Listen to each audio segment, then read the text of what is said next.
नमस्कार, DCP news Uttarakhand में आप सभी का अपना स्वागत है। मैं आपके साथ दीवार नौटियाल और इस वक्त हम जहां मौजूद है वो एक जनजातीय क्षेत्र का केंद्र बिंदु कहूँ। सैया एक छोटी सी मार्केट है लेकिन पूरे जौनसार बॉर्डर का केंद्र बिंदु है। और ये मेरे पीछे जो आलीशान बिल्डिंग दिख रही है ये यहाँ का स्वास्थ्य केंद्र, एक जो हॉस्पिटल है, गवर्नमेंट हॉस्पिटल है, लेकिन ये मात्र और मात्र बिल्डिंग बनकर रह गया है।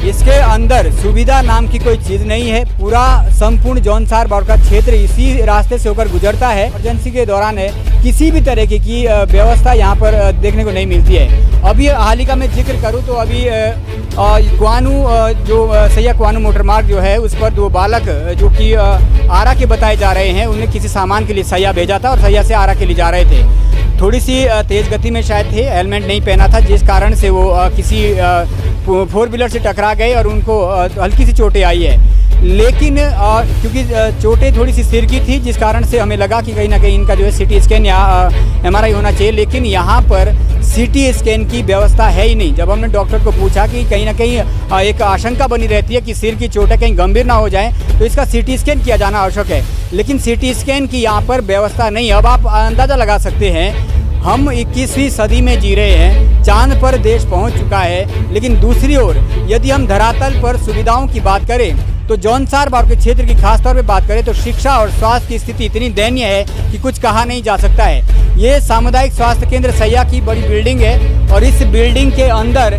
ये सिर्फ और सिर्फ एक बिल्डिंग बनकर रह गई है। यहाँ पर सीटी स्कैन की, यहाँ पर एमआरआई की कोई व्यवस्था ही नहीं है। और यहाँ तक कि अगर ऐसी कोई मशीनरी लगी भी होगी तो शायद उसको कहीं ना कहीं हैंडल करने के लिए स्टाफ भी नहीं होगा।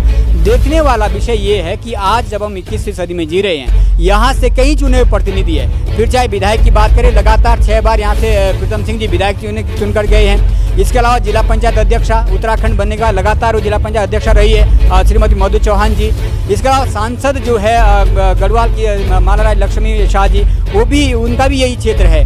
लेकिन सामुदायिक स्वास्थ्य केंद्र सैया में व्यवस्था के नाम पर, सुविधाओं के नाम पर सिर्फ और सिर्फ खोखला साबित होता है ये सामुदायिक स्वास्थ्य केंद्र सैया। मेरे साथ यहाँ पर कुछ लोग मौजूद है और भारतीय जनता पार्टी के सैया मंडल अध्यक्ष परवीन सिंह चौहान भी मौजूद है। जानने की कोशिश करते हैं क्योंकि आखिर इस दयनीय स्थिति के लिए जिम्मेदार कौन है। चौहान साहब, सरकारें बड़ी बड़ी बातें करती है, आप लोग नारे लगाते हैं और यहाँ पर कहीं ना कहीं अपनी अपनी पार्टी का गुणगान तो गाते हैं, लेकिन गरीब लोगों के लिए जो सुविधाएं होनी चाहिए धरातल पर, वो इस सामुदायिक स्वास्थ्य केंद्र सैया की पोल खोल रही है। अभी हमने एक पेशेंट लाया और यहाँ पर सीटी स्कैन तक की व्यवस्था नहीं है, अल्ट्रासाउंड तक की व्यवस्था नहीं है, तो फिर आखिर इसके लिए जिम्मेदार कौन? देखिए, ये बहुत ही अच्छा विषय है कि आप लोग बहुत सक्रिय रहते हैं, क्योंकि आप लोगों के द्वारा जो है ऐसे गंभीर मामले जो है वो प्रशासन के सामने उजागर होते हैं और निश्चित तौर पे जो है उसका समाधान होता है। पत्रकार साहब, मैं बता देना चाहता हूँ कि कई बार जो है जो पहले जो हमारे स्वास्थ्य केंद्र सैया की स्थिति वो काफ़ी ठीक नहीं थी, लेकिन लगभग जो है अभी 5-7 सालों से जो है, जब से डॉक्टर विक्रम जी यहाँ पे प्रभारी चिकित्सक बने हैं, डॉक्टर बजाज साहब यहाँ पे हैं, तो यहाँ की डॉक्टरों की मतलब अगर कहा जाए कि डॉक्टर की स्थिति में काफ़ी सुधार है। डॉक्टर हमारे यहाँ पर काफ़ी हद तक उपलब्ध हैं और एक्सरे मशीन भी यहाँ पे अब चालू है। लेकिन कहा जाए तो दुर्भाग्य कह सकते हैं हम इस बात का कि कई प्रयासों के बाद भी कहें डॉक्टर साहब कहें, अगर हॉस्पिटल प्रशासन के अपने तौर से कहें और क्षेत्र के जो यहाँ पे प्रतिनिधि रहे हैं उनकी तरफ से रहे हैं, लगातार जो है इस बात को उजागर किया गया है कि यहाँ पर अल्ट्रासाउंड, सीटी स्कैन, क्योंकि इस चीज़ की बहुत ही ज़्यादा आवश्यकता हमारे इस सैया CHC स्वास्थ्य केंद्र को है। और मैं बताना चाहता हूँ कि हम लोगों ने इस विषय को कई बार जो है उच्च स्तर तक पहुंचाने की कोशिश की है। पिछले बार कोरोना काल में जब हमारे प्रभारी मंत्री जी के हैं गणेश जोशी जी का यहाँ पर हमने जो है निरीक्षण करवाया था, उस समय भी उनके सामने ये बात रखी गई कि हमारे इस स्वास्थ्य केंद्र में जो है अल्ट्रासाउंड मशीन की बहुत ही ज़्यादा आवश्यकता है, वो उपलब्ध नहीं है। सीटी स्कैन और एमआरआई तो जो दूर की बात है, लेकिन यहाँ अल्ट्रासाउंड मशीन तक जो है उपलब्ध नहीं हो पाई है। पहले कई प्रयासों के बावजूद जो है यहाँ पर एक अल्ट्रासाउंड मशीन आई तो थी, लेकिन दुर्भाग्य कहते हैं इस क्षेत्र का कि वो किसी कारण जो है यहाँ पर इंस्टॉल नहीं हो पाई और यहाँ से जो है उसे गढ़वाल जाना पड़ा। इसी संबंध में हमने जो है अभी परसों की बात करें तो मेरा सांसद महोदय से जो है इसी विषय में एक भेंट की गई थी और मेरे द्वारा जो है इस क्षेत्र की समस्या का जो है जो ये उजागर की गई थी कि हमारे जो सैया स्वास्थ्य केंद्र है उसमें जो है अल्ट्रासाउंड की बहुत ही ज़्यादा आवश्यकता है और मेरे द्वारा ज्ञापन दिया गया है, क्योंकि ये अगर कहा जाए कि सैया का जो ये CSC हॉस्पिटल है, ये लगभग 2 से जो है 250 गांव का जो है ये केंद्र है। और कह सकते हैं कि क्वासी से, चकराता से, हाजादसो से, क्वानू से जितने भी हमारे पेशेंट हैं जो यहाँ पर आते हैं, उन्हें छोटे मोटे हमारे इलाज वगैरह, दवाई वगैरह हम मिल सकते हैं। लेकिन हमारे पास जो है यहाँ पर अल्ट्रासाउंड की ऐसी व्यवस्था नहीं है। कई बार हम बोल चुके हैं, यहाँ पर अल्ट्रासाउंड, सिटी स्कैन, MRI, ये तीनों चीज़ें जो है अति आवश्यक है। चाहे वो आप किसी भी स्तर से कहें, हमने जो है कई बार इस आवाज़ को उठाया है, लेकिन जो है अभी तक हमें इसमें कोई सफलता नज़र नहीं आई है। हॉस्पिटल द्वारा भी जो है कई बार जो है शासन के लिए चिट्ठियाँ लिखी गई है, पत्र लिखे गए हैं, और लेकिन जो है आज भी स्थिति ज्यों की त्यों बनी हुई है। हॉस्पिटल की तरफ से क्या कुछ अभी तक कार्रवाई की गई है, उसको लेकर भी हम यहाँ पे जो इस समय जो कहीं ना कहीं जो मुख्य चिकित्सक मौजूद है उनसे भी प्रतिक्रिया जानने की कोशिश करें। लेकिन आपने जिक्र किया है डॉक्टर का, मैं अभी इमरजेंसी में पेशेंट लाया हूँ, एक रावत डॉक्टर जी है, उनको पेशेंट छोड़कर उन्हें देखने के लिए आना पड़ा, तो फिर ये कैसे डॉक्टर की सुविधा है यहाँ पे? एक ही डॉक्टर क्या पूरी चीज़ों को देखेगा? आखिर ये संभव कैसे? जी, इसी विषय में मेरी परसों जो है डॉक्टर साहब से बात हुई थी, क्योंकि हमारे यहाँ की जो 5-6 डॉक्टर का जो हमारा डेली का स्टाफ है, उसमें से 2 डॉक्टर यहाँ पे उपलब्ध नहीं थे जो पेशेंट को देखते हैं। एक ही महिला डॉक्टर थी। तो जब मैंने डॉक्टर से जानने की कोशिश की तो पता चला कि इन्हें अभी मेरे ख्याल से कुछ बाहर जो है यात्रा वगैरह कुछ ऐसा कुछ है, वहाँ पर 2 डॉक्टर को हमारे यहाँ पे भेजा गया है जो 15-15 दिन की ड्यूटी पे लगे हुए हैं। तो इसीलिए हमारे पास जो है डॉक्टर का स्टाफ शायद मेरे ख्याल से इस वजह से शायद कम है अभी। ज़्यादा जानकारी के लिए आप डॉक्टर विक्रम से बात कर सकते हैं, क्योंकि हमने भी इस स्थिति के बारे में उनसे बात की थी। जरूर। तो कहीं ना कहीं आप समझ रहे हैं ना कि इन्होंने तो 250 गांव का जिक्र किया, लेकिन मैं अगर विस्तार से कहूं तो त्यूणी जो इस उत्तराखंड राज्य की सीमांत क्षेत्र है, अटाल, त्यूणी, फेडीज का मैं जिक्र करूं, वहां से यहां तक की दूरी करीबन 100-150 किलोमीटर के करीब होगी। और वहां से यदि पेशेंट यहां तक आता है और यहां तक एक एक्सरे, एक अल्ट्रासाउंड की, ECG की, MRI की सुविधा नहीं है, तो आप समझ सकते हैं कितना गंभीर विषय है। लेकिन क्या चुने हुए प्रतिनिधियों को इसका असर देखने को मिलता है? क्या वो इसके प्रति गंभीर दिखते हैं? ऐसा लगता नहीं है। जो सुविधा यहाँ पर अभी तक देखने को मिली है। मेरे साथ एक अन्य पदाधिकारी जो है भारतीय जनता पार्टी के यहाँ पर है, उनसे भी जानने की कोशिश करूँगा। हाल ही में सतपाल महाराज जी जागरण के दौरान जो है पूरे जौनसार बाड़ के दौरे पर थे, लेकिन सिर्फ दौरे करते हैं या जो ज़मीनी कमियां हैं यहाँ की उसको भी, क्योंकि आप एक कार्यकर्ता हो भारतीय जनता पार्टी के और आपका फर्ज बनता है क्षेत्र की आम समस्याओं को उनसे अवगत करवाना। क्या आपने मंत्री जी के समक्ष इस तरीके की बुनियादी समस्या को रखा? बिल्कुल नोटियाल जी, हमने जब मंत्री जी आए थे वहाँ पर धनौल में आए थे, वहाँ पर भी हमने ये बात रखी थी, और उससे पहले हम वहाँ पर उनके कार्यालय पे भी गए थे, वहाँ पर भी ये बातें रखी। अपने क्षेत्र की जो हमारी समस्याएं हैं, जैसे बाढ़ वाली समस्याएं थी, इस विषय में भी उनसे हमने बात करी थी। जब ये हॉस्पिटल बरसात में भी खतरे के उस पर था, उस समय भी हमने उनसे बात करी है इस विषय पर भी, और उन्होंने जल्द इसके जो टेंडर भी है वो भी लगवा दिए गए हैं। मतलब अभी तत्काल कार्य हो जाएगा इस पर। ये भी लेकिन जो मशीनरी की जो समस्या है जो बनी हुई है, वो आखिर एक मशीन आई भी थी, वो यहाँ से फिर गढ़वाल चली जाती है, इसका समाधान कैसे निकलेगा चौहान साहब? ये जो है मशीन यहाँ पर आई भी थी, हमारी जब डॉक्टर से बात हुई है उन्होंने बोला कि पिछले साल मशीन अल्ट्रासाउंड मशीन आई थी, तो जो इसका एक ऑपरेटर जो होता है वो यहाँ पर उपलब्ध नहीं था। इस वजह से उस मशीन को भी यहाँ से दूसरी हॉस्पिटल ये गढ़वाल की तरफ कहीं भेज दिया गया है। अभी हमने इसके लिए भी मांग रखी है। दोबारा हम गए थे, सांसद महोदय के पास गए थे और अपने मंत्री जी से भी मिले थे इस विषय पर। उन्होंने बोला है कि हम इसकी व्यवस्था जल्द से जल्द करवा देंगे। निश्चित तौर पे तो ये आपने सुना है ना कि मशीनरी पहले है नहीं, और जब मशीनरी होती है तो उसको ऑपरेट करने वाला ऑपरेटर भी नहीं होता है। आखिर एक समस्या हो तो निदान ढूंढे, लेकिन समस्या पे समस्या अगर होगी तो उसके लिए जिम्मेदार कौन होगा? चुने हुए 3 प्रतिनिधि इस क्षेत्र से है। प्रथम दृष्टया विधायक माननीय प्रीतम सिंह जी, लगातार इस जनता ने उन्हें 6 बार जिताकर भेजा है। उसके बाद जिक्र करूं मधु चौहान जी, लगातार यहां से जिला पंचायत अध्यक्षा के तौर पर रही है। इसके बाद जिक्र करूं मालाराज लक्ष्मी शाह जी, तो उनके शाही खानदान से लगातार जो है सांसद रहे हैं, भारतीय जनता पार्टी से अभी भी सांसद है। लेकिन जस के तस समस्याएं बनी हुई है इस जनजातीय क्षेत्र की। कहीं ना कहीं जो यहाँ के लोगों की जो जीवन है वो कहीं ना कहीं राम भरोसे छोड़ा हुआ है, या भगवान भरोसे में कहूँ।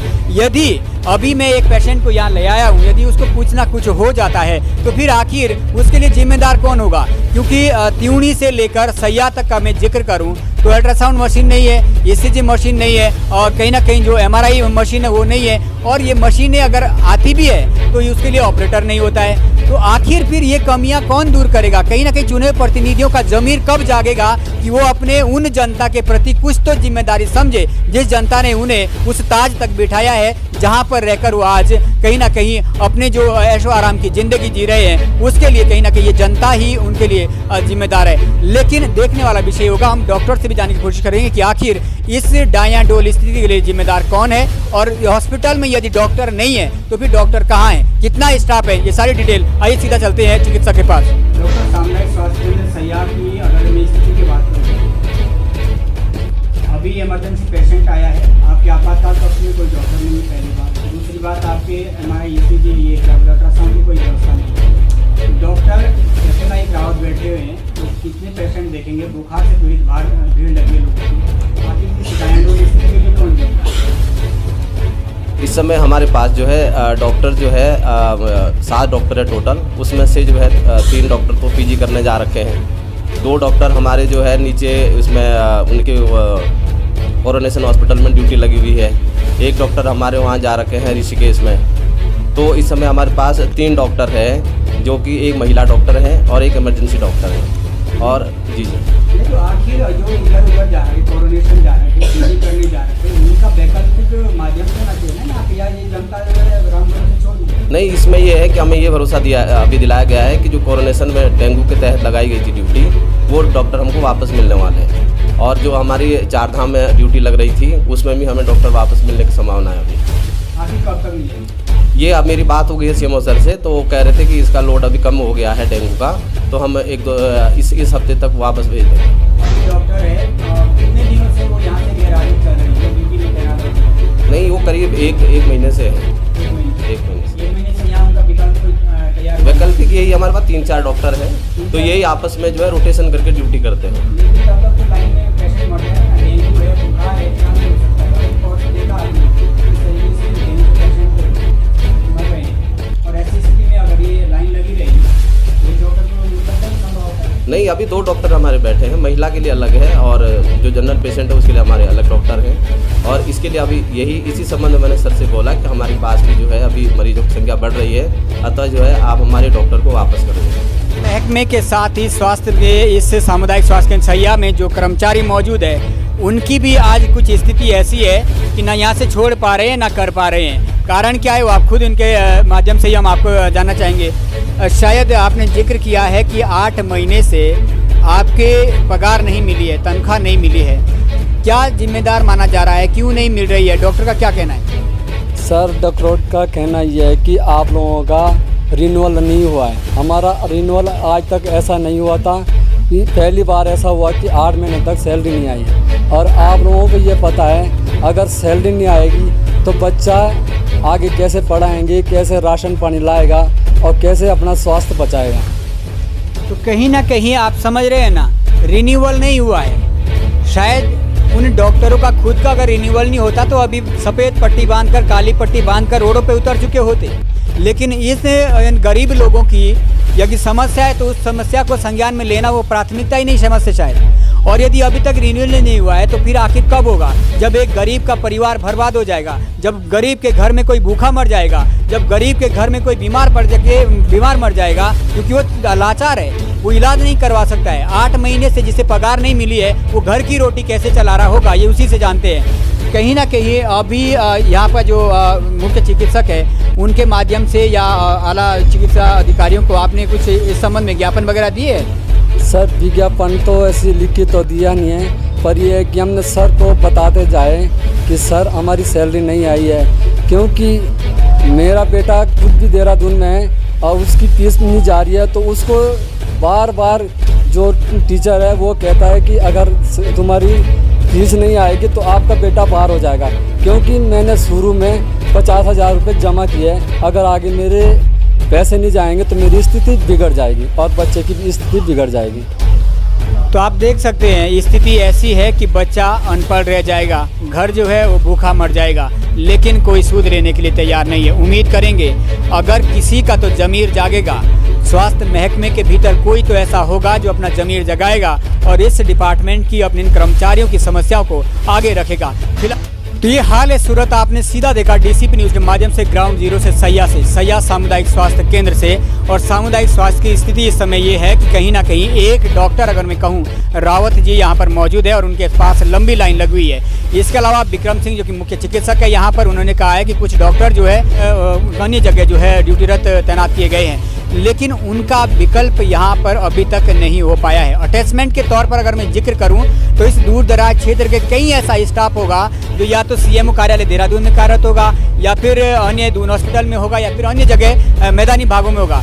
ऊपर आखिर क्यों नहीं चढ़ना चाहते हैं? और अभी तक मैं अगर कहूँ तो कोविड काल से लेकर कई ऐसे स्टाफ होंगे जो अभी तक कोविड काल के दौरान वहाँ पर अटैच किए गए थे और उसके बाद ऊपर पहुँचे ही नहीं है। उनके खिलाफ कार्रवाई आखिर क्यों नहीं होती है और उनको यहाँ पर क्यों नहीं तैनात किया जाता है? इसके अलावा जो एक गंभीर समस्या यहाँ के जो कर्मचारी है उनकी भी सामने आई है। उनका कहना ये है कि जो यहाँ पर काम कर रहे हैं करीबन 8 महीने से उनकी पगार नहीं मिली है। अब आप अंदाज़ा लगाया जा सकता है, जिसका घर परिवार इस हॉस्पिटल में ड्यूटी से चल रहा है, उस घर का 8 महीने से पे नहीं मिला है। अगर पे नहीं मिलेगा तो उस घर की जो दिनचर्या है, जो रोजी रोटी है, वो कैसे चलेगी? ये भी बेहद ही गंभीर विषय है। मैं चाहूँगा कि स्वास्थ्य विभाग का जो आला महकमा है वो इस संबंध में संज्ञान ले, और वो भी आपने सुनी उनकी प्रतिक्रिया भी, आखिर किस कारण से नहीं मिले उन्हें भी नहीं पता है, लेकिन 8 महीने से उनकी पगार अभी तक नहीं मिली है। उम्मीद करेंगे स्वास्थ्य विभाग का जो आला महकमा है वो इस पर भी संज्ञान लेगा और कहीं ना कहीं जो उनका पगार रोकी हुई है, जो उनकी तनख्वाह अभी तक की रोकी हुई है, वो यथाशीघ्र उनको मिल पाएगी, ताकि यहाँ पर वो अपनी ड्यूटी जो है और बेहतर तरीके से दे पाए। खास खबर में आप देख रहे थे ग्राउंड जीरो सैया से कैमरामैन शांति प्रसाद के साथ दीवान नौटियाल, डीसीपी न्यूज उत्तराखंड।